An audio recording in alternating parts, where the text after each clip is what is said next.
मला शॉकिंग होतं की ही घटना घडल्यानंतर आवश्यक असलेल्या सर्व उपाययोजना केल्या गेल्या पाहिजे होत्या, परंतु 30 मेला ही घटना घडते।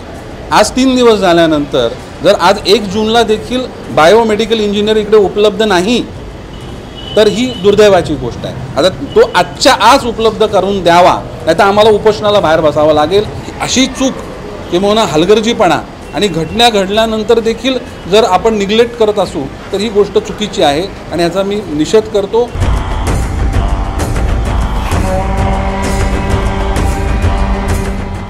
आयुक्तांना पण सांगा आणि सगळ्यांना सांगा, घटना घडल्यानंतर तुम्हाला त्या घटनेची पूर्ण चौकशी करून परत घडणार नाही या गोष्टीची पूर्ण खात्री करणारा घटकच नाही। तुम्ही आरज पत्र लिहा, तुम्ही आम्हाला याची गरजच नाही पडली पाहिजे। मला कन्सर्न मला फोन आले की साहेब तुम्ही जा, अजून घटना घडू शकते, म्हणून मला यायला लागले।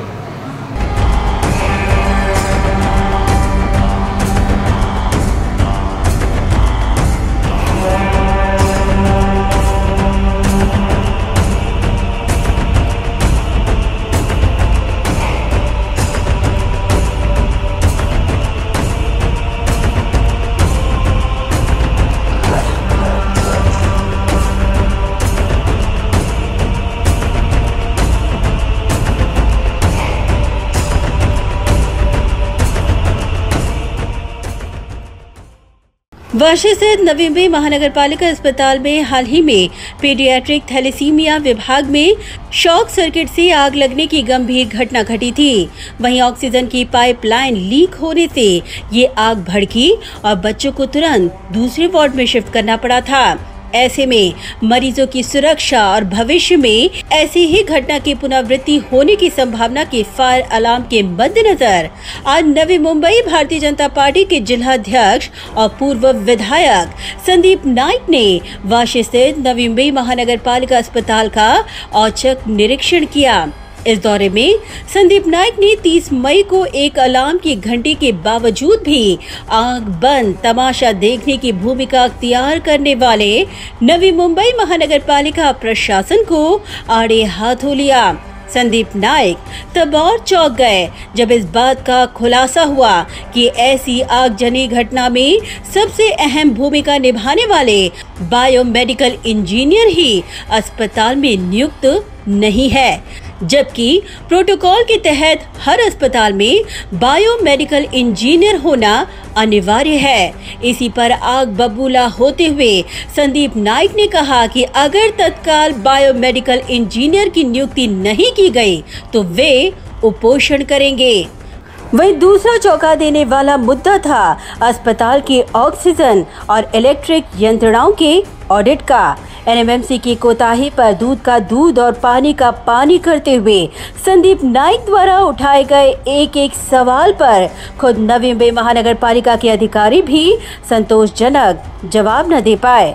ऐसे में एक जिम्मेदार लोक प्रतिनिधि और अपने अनुभवों के तहत संदीप नाइक ने मनपा अधिकारियों को तत्काल ऑक्सीजन और इलेक्ट्रिक यंत्र का ऑडिट करने की सूचना दी। साथ ही फायर ऑडिट कर नवी मुंबई मनपा अस्पताल में मरीजों के जीवन को सुरक्षित रखने की सूचना दी। मीडिया से बात करते हुए संदीप नाइक ने अस्पताल की खामियों और चरमराती व्यवस्थाओं पर आग बबूला होते हुए कहा कि यह दुर्भाग्य है कि इस घटना के बाद ठोस और दीर्घकालीन उपाय योजना करने की बजाय प्रशासन हाथ पे हाथ धरे बैठा है। घेतलेल्या माहितीनुसार 2 महिने झाले अजून ऑक्सिजन लाईन किंवा इलेक्ट्रिक वर्क याचं मेंटेनन्स झालेलं नाही आहे, त्याचं ऑडिट झालेलं नाही आहे। जर ही घटना सुदैवानं ही आग आटोक्यात आली, जर आटोक्यात नसती आली तर दिल्लीसारखी दुर्घटना घडू शकली असती। आणि हा अलार्म आहे, अलर्ट आहे। एक घटना घडलेली आहे, एक घटना घडल्यानंतर त्याची कारणं काय, ही आग कशामुळे लागली, बाबा आपल्या ऑक्सिजनच्या लाईन या जुन्या झाल्यात का, त्यांचा मेंटेनन्स झाला नाही का, त्याचं ऑडिट झालं नाही का, ट्रान्सफॉर्मरपासून तर ओटीमधली शेवटची इलेक्ट्रिक कनेक्शन हे देखील चेक करणं गरजेचं आहे। मुंबईसारख्या ठिकाणी ह्या 15 दिवसामध्ये प्रसूती होताना लाईट गेली आणि त्यानंतर लाईट नसल्यामुळे आई आणि मुलाचा दुर्दैवी मृत्यू झाला, अशा घटना आपण टाळल्या पाहिजे। संदीप नाइक ने कहा कि इस घटना की पुनरावृत्ति न हो, इसलिए महानगर पालिका ही नहीं बल्कि निजी अस्पतालों में भी घटना पूर्व सावधानी बरतना बेहद महत्वपूर्ण है। ही घटना मी जेव्हा मला कळली नंतर अनेक नागरिकांचे देखील कॉल मला आले की ही घटना घडली आहे, परंतु ही घटना पुन्हा घडणार नाही याची पूर्ण खबरदारी प्रशासनाने घेतली का? हा विषय फक्त महानगरपालिकांच्या हॉस्पिटलचा नाही आहे, नवी मुंबई स्तरामध्ये सगळेच प्रायव्हेट हॉस्पिटलमध्ये देखील या घटना घडू शकतात, त्यामुळे त्याची खबरदारी घेतली का?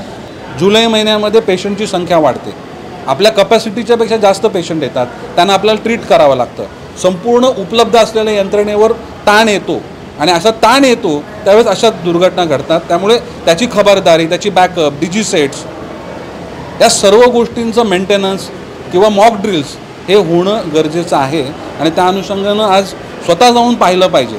पुन्हा एकदा घटना घडली आणि त्याच्यामध्ये कॅज्युअल्टी झाली नाही, ती आग तशी विझवली गेली, परंतु पुन्हा होणार नाही आणि पुन्हा घडली तर उपाययोजना काय असणार आहे? संदीप नाइक ने बायोमेडिकल इंजीनियर न होने की घटना को शर्मनाक और निषेधार्थ करार देते हुए कहा कि अगर तुरंत नियुक्ति नहीं हुई तो उपोषण होगा। मला शॉकिंग होतं की ही घटना घडल्यानंतर आवश्यक असलेल्या सर्व उपाययोजना केल्या गेल्या पाहिजे होत्या, परंतु 30 मेला ही घटना घडते। आज 3 दिवस झाल्यानंतर जर आज 1 जूनला देखील बायोमेडिकल इंजिनियर इकडे उपलब्ध नाही तर ही दुर्दैवाची गोष्ट आहे। आता तो आजच्या आज उपलब्ध करून द्यावा, नाहीतर आम्हाला उपोषणाला बाहेर बसावं लागेल, अशा प्रकारची मी सूचना आणि माहिती मी सिटी इंजिनियरना दिलेली आहे। परंतु आज त्यांना फोन केल्यानंतर आज ते उपलब्ध करून देतील असं त्यांनी आश्वासन मला दिलंय। अशी चूक किंवा हलगर्जीपणा आणि घटना घडल्यानंतर देखील जर आपण निग्लेक्ट करत असू तर ही गोष्ट चुकीची आहे आणि याचा मी निषेध करतो आणि आयुक्तांनी त्वरित या पूर्ण नियंत्रण या बायोमेडिकल इंजिनियरची तात्काळ नियुक्ती मध्ये आउटसोर्स असावी किंवा कायमस्वरूपीची असावी ती करण्यात यावी अशी मागणी केलेली आहे। संदीप नाइक ने सवाल खड़ा किया कि पीडियाट्रिक थैलेसीमिया विभाग में अगर कोई घटना दस्तक देती है तो क्या स्टाफ बच्चों को संभालेंगे या 5 किलो का भारी फायर एक्सटिंग्विशर? आता 5 किलोचं फायर एक्सटिंग्विशर हे चाइल्ड वॉर्डमध्ये एखादी महिला, एखादी नर्स किंवा एखादा पेशंट उचलू शकत नाही, त्यावेळेस सहज हाताळता येईल आणि छोटीशी लागलेली आग विझवता येईल अशा प्रकारच्या गोष्टींची उपलब्धता पाहिजे। First floor, second floor, third floor, fourth floor या ठिकाणी लॅडर्स पाहिजेत, रोप्स पाहिजेत। जर अशी आग लागली, वाढली तर त्याच्यामधून पेशंटला कसं खाली आणायचं याची देखील व्यवस्था असणं गरजेचं आहे। तर ह्या सर्व व्यवस्था तर मग हे डॉक्टर बघणार का सिटी इंजिनियर बघणार की इंजिनिअरिंग डिपार्टमेंट बघणार की हेल्थ डिपार्टमेंट बघणार की आयुक्त बघणार की आम्हाला बघायला लागेल?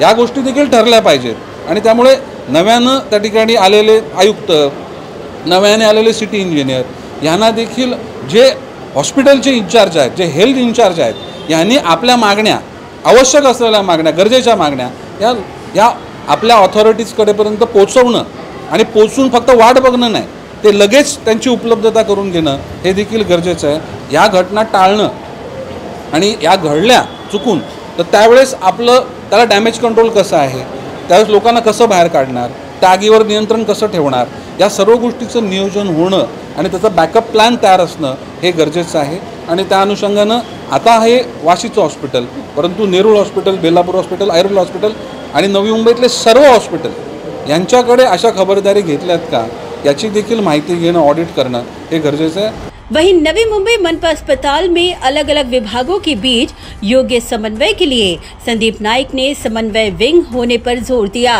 अशा घटना म्हणजे या सगळ्या वेगवेगळ्या डिपार्टमेंटना या ठिकाणी कोऑर्डिनेट करणारं, समजणारं आणि नियंत्रण करणारं एक विंग असणं गरजेचं आहे। कारण डॉक्टर हे पेशंटला वाचवणं, इंजिनिअरिंग डिपार्टमेंट त्यांच्या सिव्हिलच्या गोष्टी बघणं, फायर डिपार्टमेंट, ऑडिट डिपार्टमेंट, परंतु या चारही डिपार्टमेंटचं मॉनिटरिंग करणारी एक सिस्टीम ही प्रत्येक हॉस्पिटलमध्ये असणं गरजेचं आहे। संदीप नाइक ने कहा कि अस्पताल में प्रोटोकॉल के तहत एक अलर्ट सिस्टम के तहत काम होना और बैकअप प्लान तैयार रहना समय की जरूरत है। जे प्रोटोकॉल आहेत, जे स्टँडर्ड्स आहेत, ते कुठेतरी आपण ओमिट केलेत का, त्याचं कुठे उल्लंघन झालं आहे का, किंवा ऑडिट झालं नाही, ऑडिट होत नाही, ज्या खराब झालेल्या पाईपलाईन्स चेंज केल्या जात नाही, त्यावेळेस अशा गोष्टी घडतात. त्यामुळे अलर्ट हा सिस्टीममधून असला पाहिजे आणि एखादा जर अलार्मिंग छोटीशी घटना घडली तर त्वरित परत ही घटना घडू नये, किंवा तात्काळ त्याच्यावर उपाययोजना आणि लॉन्ग टर्म उपाययोजना आणि त्यानंतर मग वर्षभराचा प्रोटोकॉल. वहीं उन्होंने मेडिकल ऑफिसर को उनकी जिम्मेदारी का एहसास भी दिलाया.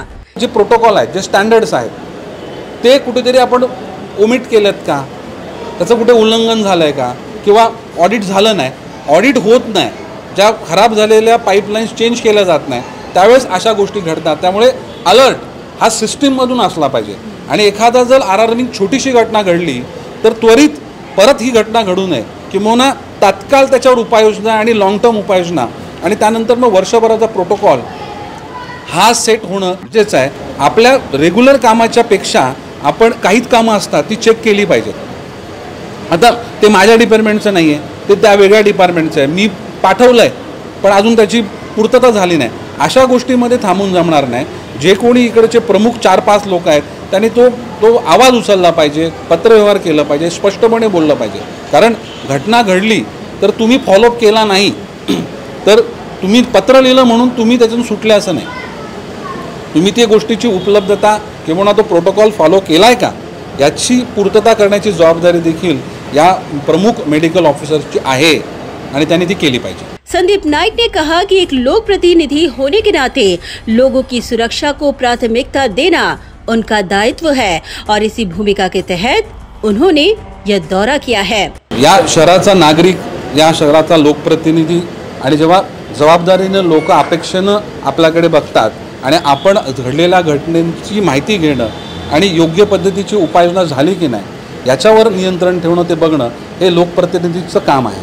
आणि त्याच जबाबदारीनं, त्या कर्तव्याच्या भूमिकेनं मी आज हॉस्पिटलला आलो की आज आपण बघितलं पाहिजे. ब्युरो रिपोर्ट, नवी मी नेटवर्क.